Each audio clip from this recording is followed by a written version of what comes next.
Welcome to LSC. It's Sports Time. I'm your host, Bob Hintz. Today I have with me David Hutcheson, former basketball player over at Bethel High School. Welcome.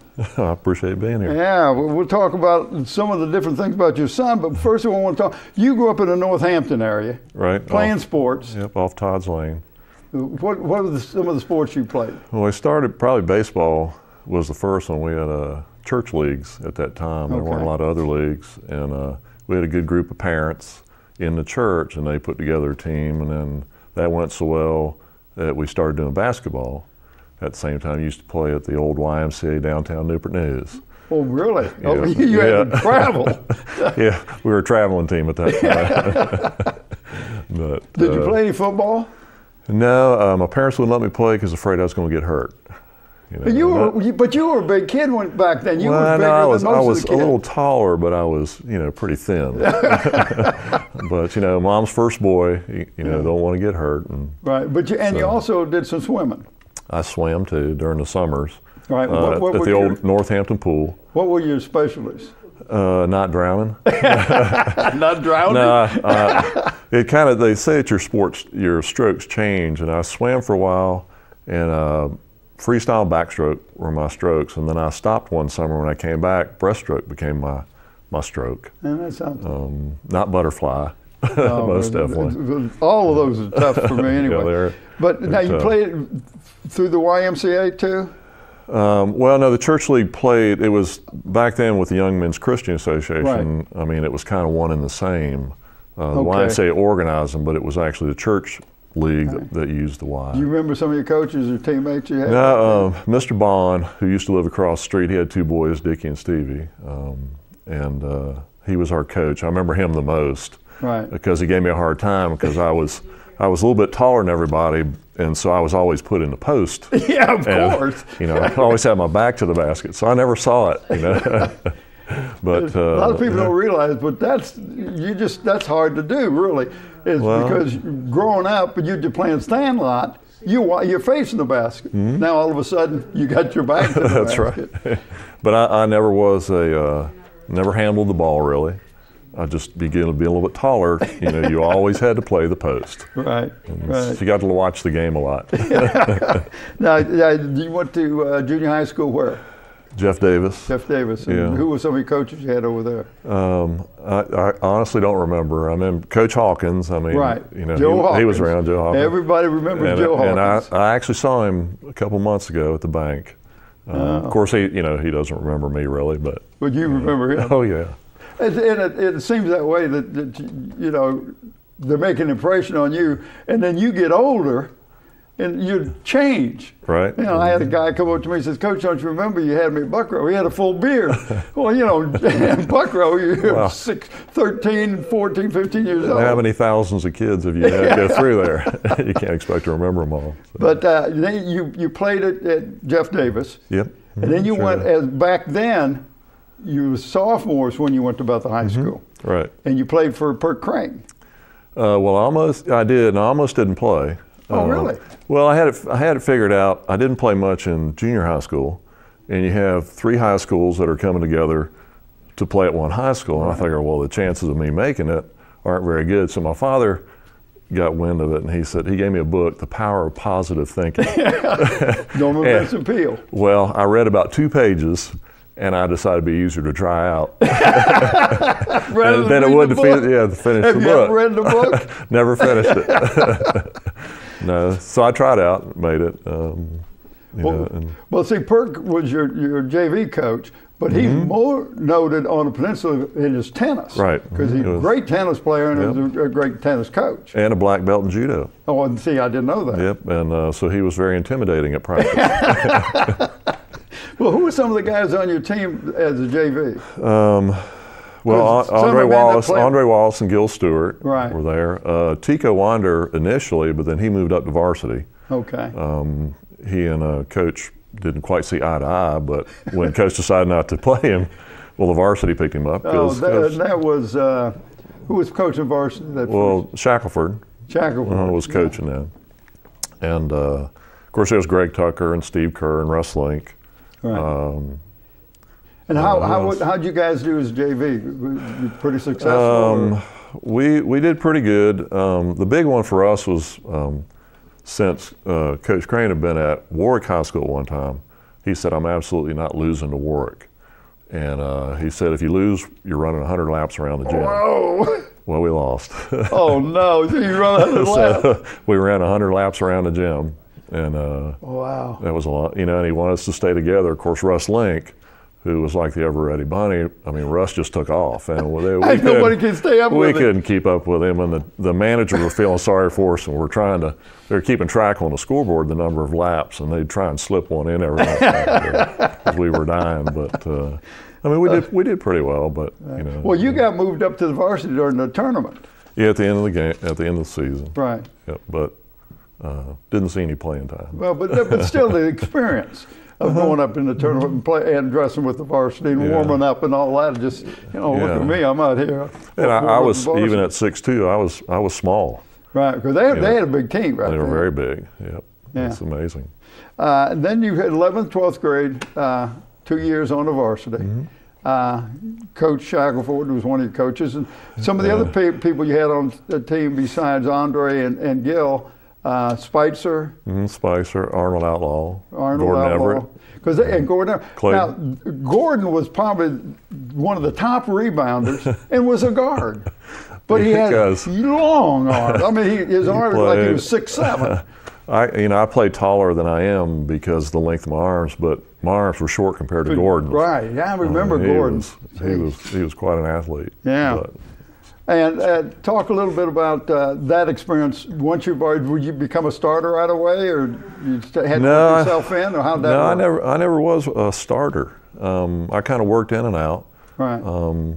Again, having grown up as a post player, when your team averages, their average height is 6'2", and you've got guards that are 6'2" and 6'3". I was small compared to them, right. So I kind of played wing for a little while, but never really handled the ball and never really had a shot. Right. Well, you was talking a little bit about a story about Andre Brown, who was Tico's cousin playing up to Ferguson, and you played him in the first half and held him. Well, we played him, and I think the coach was a little upset with the performance of some of the players, so I played him the first half of the game. And that was at the Coliseum, if I remember correctly, and I held him to 6 points, and I didn't play the second half, and he put the starters back in, and we got beat pretty bad. And he got a lot more points than 6. Yeah, he got a lot of points the second half. And we got a little thing in the paper here, my first year with you guys, and we're playing at the Coliseum, and Hampton is tough. Yeah, they were undefeated at that time. And I took Tico and set him on the bench because he wasn't made him wear a suit and tie, remember that. and you told me some things. I didn't remember the reason.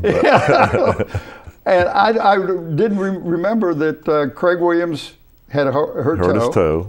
And then somebody else did. Arthur Mason, who, according to the paper, I don't remember, but he was our other leading scorer. Right. But I think Tico was the leading scorer in the district at the time. Yes, he was. And we had not won a game at that point, so we didn't stand much of a chance against Hampton, but we ended up beating them in 2 overtimes. Right, and Tingelhoff was the leading. Yeah, Marty Tingelhoff had a great game. It was kind of funny, I looked at the scores, and we were ahead decisively at 3 quarters, and Hampton made a heck of a run in the 4th quarter, tied it up, but we eventually, Andre Wallace made a and I see shot every at the time I buzzer. see Andre, I call him Red because everybody called him left-handed, just turned around and threw that ball up and it went through the basket. But what got me the most was Tico come up to me after the ball game and he says, "Coach, they're saying they can win without me." And I said, "Tico, they just did." It got better after that. Yeah. But talking about the playing in the high school and everything, and you got to play against the people that have become famous. Bruce Hornsby, for example, got to play against him. Yeah, he had a pretty sweet jumper. He was at James Blair. Right. There's some of the kids that I played with in church league. I actually played Craig Moore. Played at Warwick. Right. So when we lost to them, that was a little defeating. Yeah. And then to think about that 100 laps was. Right. You should have run 50 of them. So, but talk about going on to Christian Newport? Because now you're going to, and there's probably better ball players that you run into there, and then you run into. Yeah, I lived away during the summer, and I came home to practice one time over the summer because I had tried to go to the Coast Guard Academy and didn't get accepted. And my swim coach was actually the assistant basketball coach of Christopher Newport. And when you get that letter that you're not accepted, you're not sure what you want to do. So he said, well, come on and play basketball while you're deciding what you want to do. He didn't tell me he wasn't going to be there next year, but he invited me to come. Right. And so I came home that summer. My dad brought me home from Richmond, and had long hair, and that was the thing at the time. You didn't have the crew cut? No. This was an afterthought. And I just remember just getting beat up so bad. I mean, I only scored twice, and they just beat me around. And after I left, I felt pretty bad, and I came back, but I thought, I can do this. Because at the time, I'd put on about 60 pounds from high school. Right. And Sherwin Green, who just got inducted to the Hall of Fame, I was talking to him the other day, and he said, your sophomore year, you finally realized you could hurt people. You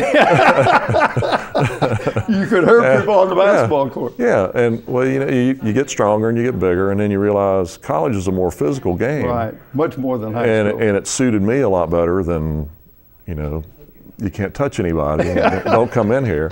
Of course, I had the record for the number of the greatest number of fouls for a while. That doesn't. I don't think they keep that statistic anymore. But you're like still got somewhere in the rebound area. Yeah, I think I'm 7th in rebounding. And overall. At one time you were 11th in the nation in rebounding. In rebounding, yeah. Yeah. Those long arms came in handy. You were. And the thing is, I was playing center. Right. At the time, and we had most of the guys I played against were 6'10" and 6'8". But you still play with your back to the basket. Mm-hmm. Okay. Yeah. Did you have to develop like a fadeaway jumper or just no? Actually, step? my freshman year was kind of funny because I probably shot more with my left hand than I did with my right hand, and I think that was deceiving because you're right-handed. Right. And I only played. It was the 5th game of my freshman year was the only game I didn't play in. And we played at Lynchburg, and they were undefeated, we were undefeated, and the coach played 6 people. That was it? That game. And then, and we'll talk about your coach too, but go ahead. Coach Bev Vaughn, yep, and C.J. Willem was assistant at the time. Right. But probably my freshman year was the most enjoyable because Sherwin Green, who I just mentioned, was from Gloucester. And we had Kyle Boykins, who played at Hampton. Right. And then it was very structured, and we had our starting 5. Well, if the game was kind of sluggish, Coach Vaughn would put the 3 of us in, and we would just run amok for about 5 minutes. I mean, just changed the whole dynamics of the game. Yeah, and Kyle Boykins, I was telling you earlier, he had this line drive jump shot with either hand, didn't have any arc, it just kind of went thump into the basket. And Sherwin was extremely athletic and was all over the place, and I even remember making a layup from my knees. From your knees? I mean, it was just, in Radcliffe Gym, it was small, and it was full all the time, and it would go ballistic. But I got a rebound, and I was down there and looking up, and nobody was around me, so I just shot it from my knees, and it went in. Of course, the crowd went crazy. But we beat Hampton University. Well, it was Hampton Institute at the time. Right. Beat them in Radcliffe. Which was bittersweet because Coach Shackelford was coaching Hampton Institute at the time. So there was a big daily press thing about former player beats former coach. Yeah. And you 4 years there, and ended up with a degree in biology. Right. Is that why you went to work with? Well, no, I was actually going to go up to MCV. Okay. Until my final semester, I decided that wasn't what I wanted to do, and so I didn't want to. I was 2 classes away from a degree in chemistry, but I didn't want to be inside. So be outside. I got outside and I went to work at Lee Mack Nursery. Right. over on Queen Street. Stayed there for, 16 years. Yeah. And then got into the home inspection business. Yeah, and you basically went to work with, was it Gaddy? Was the guy that was Yeah, that Bill his name? Gaddy was my partner. Okay. And he offered me a partnership. Right. And, with plans on retiring. And he retired after about 10 years. And you just kept the name the same. You didn't go to Hutcheson. No, it's easier to say than Hutcheson. The boys wanted to change it to Daddy Home Inspection, but I said, no, we'll leave it the same. But let's talk a little bit about your son, Skyler. Because here's a guy that all he did was swim, played soccer, enjoyed that, and then all of a sudden Danny Mitchell asked him to, come and kick. Yeah, it was his sophomore year, and it was the first time that he had asked to play club soccer. Right. And so I agreed, okay, we'll play. And he was running cross country and club soccer. And then we got a call from Mitchell and asking if he would come out and try kicking because they didn't have a kicker. And I talked to him about it, and I said, because it's really up to him. So it was the Monday before their first game, which was Thursday night. I know. Yeah, and I took him. Where did he come from? Well, I took him out to practice. It was kind of funny because I never talked to Coach Smith before. And we walked up, and they were out in the baseball outfield because they were working on the main field. And they had to go find a tee because they didn't know where the tees were. And he kind of moved everybody over to the side of the baseball field. And Skyler never kicked before. I mean, he hadn't been on a football field before. And Dion Futch and Andy Allison. Andy was snapper and Dion was the holder. And so he got them lined up, and Skyler took the steps back like they see him do on TV. And Andy snapped it, and Futch set it, and Skyler just kind of looked at it and kind of stepped up like checking his steps but didn't kick it. And I just remember Futch looking at him like, you're supposed to kick the ball. Okay. So he did again. He gave a little kick, and Coach kind of didn't look excited. And then the second one he kicked, and Coach's eyes kind of lit up. And then he said, well, let's try a kickoff. So they turned him around, and they had somebody out at the outfield to catch it. Well, he kicked it and went over the fence.